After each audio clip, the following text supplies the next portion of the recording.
Hello my dear students. So आज हम class 12 physics का चैप्टर नंबर 1 पढ़ने वाले हैं। इस चैप्टर का नाम है electric charges and field. Okay, इस चैप्टर को स्टार्ट करने से पहले मैं आपको बता दूं कि इस पूरी क्लास 12 में हम इलेक्ट्रोमैग्नेटिज्म के बारे में पढ़ने वाले हैं। इलेक्ट्रोमैग्नेटिज्म की अलग अलग ब्रांचेस हैं, electrostatics, magnetism and electromagnetic wave.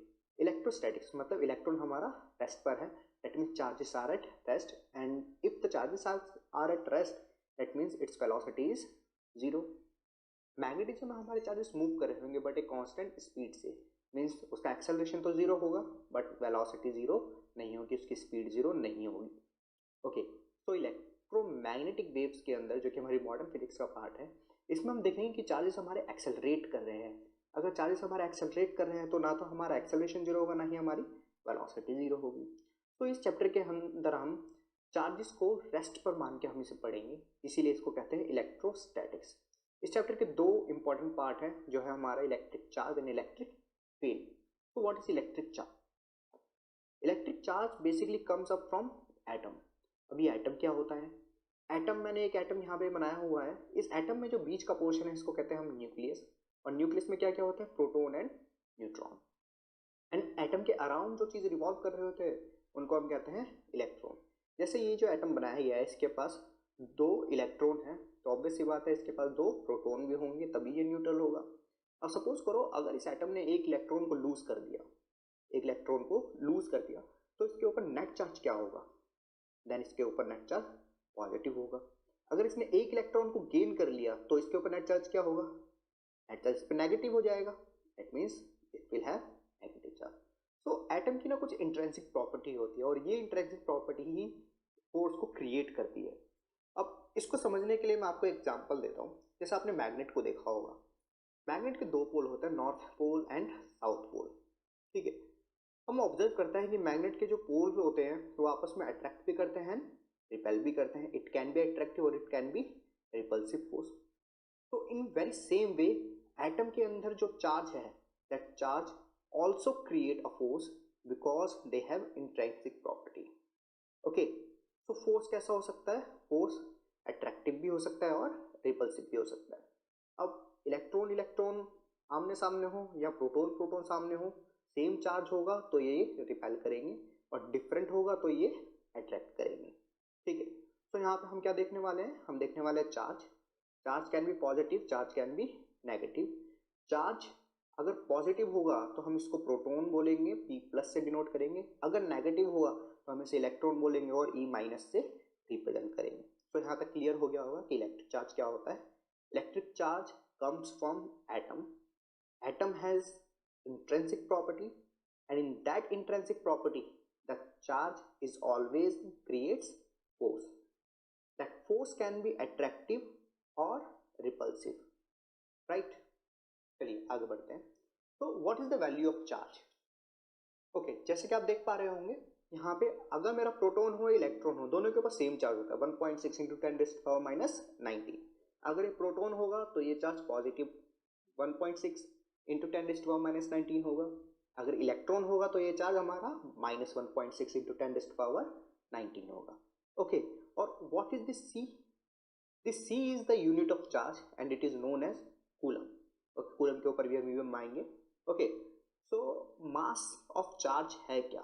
हमारा मास क्या है?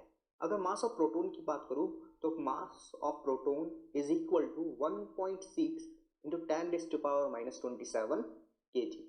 And what is the mass of electron? 9.1 into 10⁻31 kg। ये ना बहुत छोटे छोटे मास हैं, these are very small masses, it cannot be measured easily। इनको मेजर करना बहुत आसान नहीं है। तो इन स्पेशल काइंड के इतने छोटे मासेस को मेजर करने के लिए हम जो इंस्ट्रूमेंट यूज करते हैं उसे कहते हैं मास spectrometer. Okay, is it clear? क्योंकि मास बहुत छोटे हैं। मास of proton is in the range of 10⁻⁻27, man mass of electron is in the range of 10⁻⁻31 kg। इस क्योंकि बहुत ही ज़्यादा स्मॉल मासेज है इसीलिए हम मास स्पेक्ट्रोमीटर यूज करते हैं इनके मासेस को मेजर करने के लिए। ओके, तो कूलम को देखते हैं। यूनिट ऑफ चार्ज जो हमने कूलम बताया, तो कूलम है क्या? बेसिकली आपने 10th क्लास में पढ़ा होगा I is equal to Q upon T के बराबर होता है, जो कि है current is equal to charge upon में time. We can also represent it as a Q is equal to IT, where Q is your charge, I is your current, t is your time. तो मैं बोल सकता हूं in a given conductor if in 1 second if the current is 1 ampere then the amount of charge is 1 coulomb। Means अगर 1 second के अंदर 1 ampere का current के लिए जितना अमाउंट ऑफ चार्ज जो भी है उसके अंदर वो होता है 1 कूलम। 1 सेकंड के अंदर 1 एम्पेयर की करंट बनाने के लिए अमाउंट ऑफ चार्ज जो भी है वो होता है 1 coulomb. Is it clear? So the next topic is calculation of charge. How to calculate the charge on a body. That is also a property of charge, that charge is quantized. तो किसी भी body के ऊपर हम charge को कैसे major करते हैं? How we can calculate charge on a given body. Suppose करो एक बॉल है हमारे पास, उसके पास एक इलेक्ट्रॉन है। एक बॉल है, उसके पास एक इलेक्ट्रॉन है, तो उस बॉल के ऊपर कितना चार्ज होगा? बॉल के ऊपर चार्ज होगा 1 इलेक्ट्रॉन चार्ज के बराबर, राइट। इसी को मैं दोबारा बोलूं कि एक बॉल है, उसके पास 2 इलेक्ट्रॉन है, तो उसके ऊपर नेट चार्ज कितना होगा? 2 इलेक्ट्रॉन के बराबर। अगर सेम बॉल के ऊपर मैं बोलता हूं कि मेरे पास n नंबर ऑफ चार्जेस हैं on that ball, on that body, then I should write q is equal to ne, where n is a integer that can be from 1 2 3 to number. जितने भी नंबर ऑफ इलेक्ट्रॉन उसके ऊपर हो, जितने भी number of charges उसके ऊपर हो, राइट। तो जब भी कोई बॉडी चार्ज को एक्सेप्ट करती है या रिलीज करती है, व्हेनेवर बॉडी एक्सेप्ट्स और रिलीज द चार्ज, उसको हम किस वे में बताएंगे उसको समझते हैं। मान लो एक आपके पास एटम है, एक एटम है, एटम ने एक इलेक्ट्रॉन एक्सेप्ट किया, एटम ने एक इलेक्ट्रॉन को एक्सेप्ट किया, तो उसके ऊपर नेट जो चार्ज होगा वो नेगेटिव हो जाएगा, राइट। हमने जैसे प्रीवियस एग्जांपल लिया था एटम का, उसमें 2 इलेक्ट्रॉन थे, 2 प्रोटॉन थे। अगर उसमें एक एक्स्ट्रा इलेक्ट्रॉन अंदर से आ गया, मतलब सॉरी उसमें एक एक्स्ट्रा इलेक्ट्रॉन बाहर से आ गया, तो उस बॉडी ने उस इलेक्ट्रॉन को एक्सेप्ट किया, उस चार्ज को एक्सेप्ट किया। अगर चार्ज को एक्सेप्ट किया तो नेट चार्ज क्या होगा उसके ऊपर? 3 इलेक्ट्रॉन 2 प्रोटॉन, मतलब नेगेटिव चार्ज ज़्यादा है, इसलिए उसको कैसे हो जाएगी बॉडी? वो नेगेटिवली चार्ज हो जाएगी। अगर वही एटम एक इलेक्ट्रॉन को रिलीज कर दे तो उसके पास क्या बचेगा? 1 इलेक्ट्रॉन एंड 2 प्रोटॉन। अब उसके पास नेट चार्ज कौन सा ज़्यादा है? पॉजिटिव। इसलिए हम बोलते हैं if body releases charge it become positively charge. अगर रिलीज करेगा तो उसके ऊपर नेट चार्ज पॉजिटिव हो जाएगा। Okay, is it fine? Okay, so here is the next question for you on the basis of quantization of charge।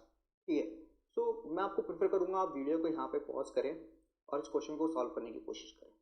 Okay, तो I hope so आप लोगों ने इसको पॉज करके सॉल्व किया हो। ठीक है, नहीं किया है तो मैं इसको सॉल्व करने जा रहा हूँ, let's see. Okay, so in this question it is given that एक प्लेट है जिसके ऊपर कुछ चार्जेस रखे हुए। चार्जेस कैसे? On which there are 4 electron and 6 proton, 4 electron and 6 proton. तो what will the total charge on that plate? अब उसके ऊपर टोटल चार्ज क्या है? 4 इलेक्ट्रॉन और 6 प्रोटॉन है, तो हमने चार्ज निकाला तो हमने बोला 4 नेगेटिव चार्ज है और 6 पॉजिटिव चार्ज है। टोटल कितना बचा? 2 पॉजिटिव चार्ज बचे।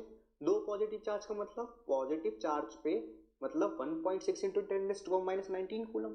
2 से मल्टीप्लाई करेंगे तो it will be equal to 3.2 into 10⁻⁻19 coulomb. That is the total charge on the plate. Okay, okay, so next topic is your charging of body. An object can be charged by addition or removed of electron from it.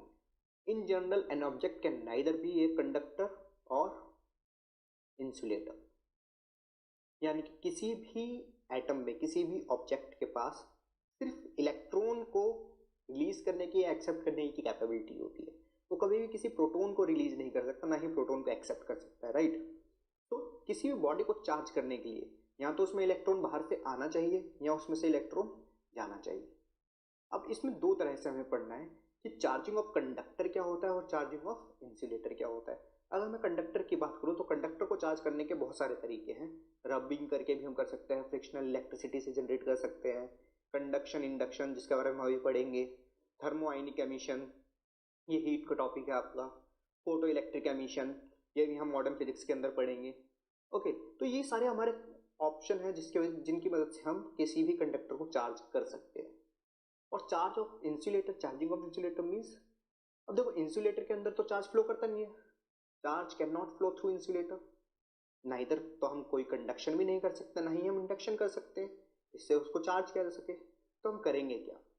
तो in order to charge an insulator friction is used, means जब भी हम किसी insulator को किसी body के against में रब करते हैं तो वहाँ पे एक्सचेंज ऑफ इलेक्ट्रॉन होता है, ठीक है, उन दोनों बॉडीज के बीच में, जिसकी वजह से जो उसका टोटल चार्ज होता है वो इंटरचेंज होता है और इंसुलेटेड बॉडी हमारी चार्ज हो जाती है। दस द इंसुलेटर इज चार्ज। अब इसका मैं एग्जांपल देना चाहूँ तो बोल सकता हूँ कि किसी भी प्लास्टिक कॉम को अगर मैं अपने हेयर से या किसी फर से रब करूँगा तो हमारी कॉम चार्ज हो जाती है। आपने देखा होगा छोटी क्लासेस में कि जो पेपर के टुकड़े होते हैं वो अट्रैक्ट होते हैं। Silk with glass, same thing happen there also, causes charging of these things, right? अब एक चीज याद रखना, to charge the bodies through friction, one of them has to be an insulator। Friction से चार्ज करने के लिए कम से कम उनमें से एक का इंसुलेटर होना बहुत जरूरी। ओके, तो चलते हैं हम चार्जिंग बाय इंडक्शन देख लेते हैं होता क्या है। अब देखो यहाँ पे ना बहुत सारे कंसेप्ट है, बहुत सारी बुक्स में अलग अलग, ठीक है, हमें सब पढ़ने की जरूरत है नहीं, we don't want that many theories, ठीक है, हमें तो एग्जाम में लिखना है। तो एग्जाम में कैसे लिखेंगे? चार्जिंग बाय इंडक्शन का सिंपल सा मतलब है when charges are displaced from one place to another place without any physical connection, then this phenomena is known as charging by induction. अब मैंने एक एग्जांपल लिया है, एक बॉल है, उसको कंडक्टर से एक बॉल को मैंने अटैच कर रखा है एक पोल पे और उसे ग्राउंड पे खड़ा कर रखा है, न्यूट्रल है, इसके ऊपर जितने नंबर ऑफ इलेक्ट्रॉन है उतने नंबर ऑफ प्रोटॉन है। एक मैंने रॉड लेकर आया जिसके ऊपर नेगेटिव चार्ज है, अगर नेगेटिव चार्ज की रॉड इसके पास लेकर आऊंगा तो क्या होगा, इसके पास जो पॉजिटिव होगा वो एक तरफ आ जाएगा, नेगेटिव होगा वो एक तरफ आ जाएगा, पॉजिटिव एक तरफ और नेगेटिव एक तरफ। अब अगर इस नेगेटिव साइड को या पॉजिटिव साइड को मैं अर्थ कर दूं, ग्राउंड से कनेक्ट कर दूं, मतलब हायर पोटेंशियल ऊपर नीचे लोअर पोटेंशियल, तो मूव क्या कर सकता है, सिर्फ इलेक्ट्रॉन, तो वहां से क्या होगा, नेगेटिव चार्ज मूव करता करता ग्राउंड में चला जाएगा। तो अब टोटल चार्ज उस बॉल के ऊपर, उस बॉडी के ऊपर कौन सा बचा, सिर्फ और सिर्फ पॉजिटिव। तो अगर मैं अब इस रॉड को हटा भी दूं तो ये जो चार्ज होगा ये इवनली डिस्ट्रीब्यूटेड हो जाएगा, राइट। तो अब ये बॉडी हम बोल सकते हैं कैसी हो गई, चार्ज, पहले कैसी थी, न्यूट्रल थी, अब ये बॉडी कैसी हो गई, चार्ज, कैसी चार्ज, पॉजिटिवली चार्ज।